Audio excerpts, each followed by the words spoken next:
Our topic for today is demurrer to evidence. So we can understand this better, let's review the basic stages of a civil case. First, the plaintiff will file a complaint. Next, the defendant will file an answer. Then the court will schedule the case for pre-trial. Trial will follow, during which the plaintiff will present evidence first. After he presents all his witnesses and evidence, he will make an oral formal offer of evidence, then he will rest his case. After this, the defendant will present evidence, make a formal offer of evidence, and rest his case. Then, the case will be submitted for decision. The relevant stage for filing a demurrer is after the plaintiff rests his case. This means that he has already presented his evidence. This is before the defendant presents evidence.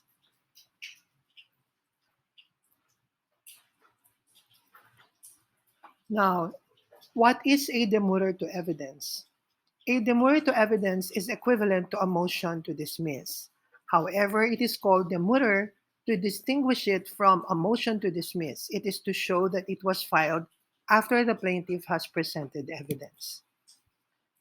What is the similarity between a demurrer in a civil case and a demurrer in a criminal case? Well, there are a number of similarities. Number one, when are they filed? Meaning, at what stage of the proceedings?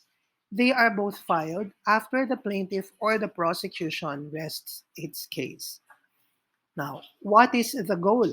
They are filed with the goal of having the case dismissed without the defendant having to present evidence.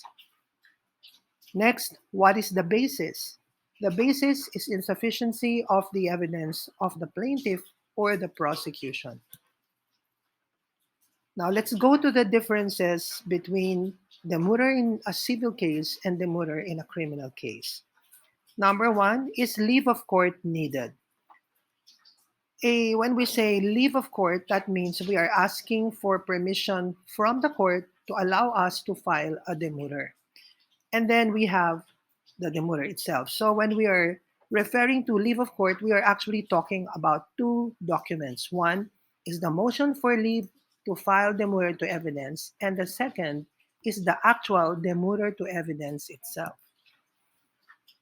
In civil cases, it is not necessary to file a motion for leave to file a demurrer to evidence. The defendant can directly submit the demurrer to the court. However, in criminal cases, it is up to the counsel for the accused if he wants to move for leave to file a demurrer or if he wants to submit a demurrer immediately without asking for leave of court. The results will not be the same. What is the effect if the court grants the demurrer in a civil case? The case will be dismissed through an order issued by the court. However, if the plaintiff appeals the order of dismissal, the appellate court finds that there was sufficient evidence presented by the plaintiff, then the defendant can no longer present evidence. Now, what is the effect if the court denies the demurrer in a civil case? The denial means that the plaintiff has presented sufficient evidence, and so the defendant now has to present evidence. How about in a criminal case? It depends. If the counsel for the accused filed the demurrer with leave of court and the court denies the demurrer, the accused can present evidence to support his defense. However, if the counsel for the accused filed the demurrer without leave of court and the demurrer is denied, then the accused can no longer present evidence. Next, what is the period for filing? In civil cases, the defendant may file a demurrer after the plaintiff has completed presentation of evidence and rests his case under Rule 33. A demurrer is a litigious motion under Rule 15, Section 5. Therefore, the opposing party has 5 days from notice to file an opposition, and the court has 15 days to resolve. In criminal cases, there is a specific procedure under the revised guidelines on continuous trial.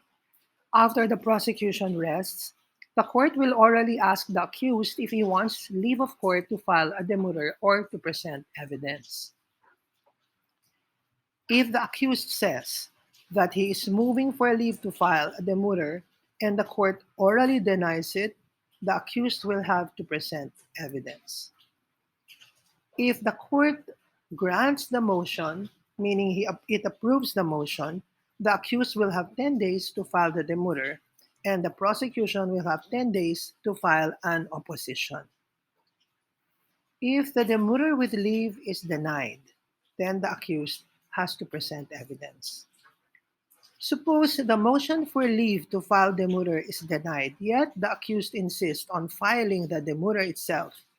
The court will cancel all trial dates allocated to the accused. This means that the accused will lose the right to present evidence if his demurrer is denied. Thanks for watching. Remember to like and subscribe so that you can receive notices of more videos that will help you in your law studies and the bar exam. I pray for your success. This is Attorney Chato Olivas-Quinto.